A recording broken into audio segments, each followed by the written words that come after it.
দাদু, আজ আপনি রোজা রাখবেন তো? রোজা রাখলে তো খুব ক্ষুধা লাগে, আমার দ্বারা হবে না। বাবা, দাদু কেন? রোজা রাখতে চায় না। কারণ দাদু অসুস্থ।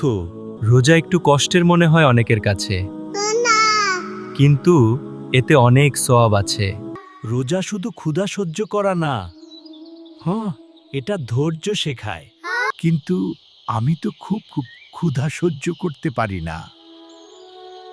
আমি জানি। দাদু, আমি তো ছোট হয়েও রোজা রাখছি। হ্যাঁ বাবা, আমি জানি, তোকে দেখে খুব ভালো লাগছে। বাবা, আমরা এগুলো কেন দিচ্ছি?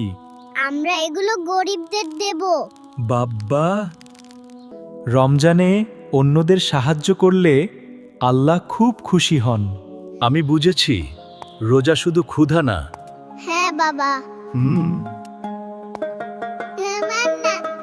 তাহলে দাদু কাল থেকে রোজা রাখবেন ইনশাআল্লাহ। আমি চেষ্টা করব। আল্লাহু আকবার, আল্লাহু আকবার। আলহামদুলিল্লাহ। দাদু, কেমন লাগছে রোজা? আলহামদুলিল্লাহ, খুব ভালো, খুব ভালো। রোজার আসল মজা এখন বুঝলাম। হুম। Ho, ho, ho. May God bless him. May God bless us all. গল্পের ছলে শিশুদের ইসলামিক শিক্ষা আশু টিভি। আশু টিভি।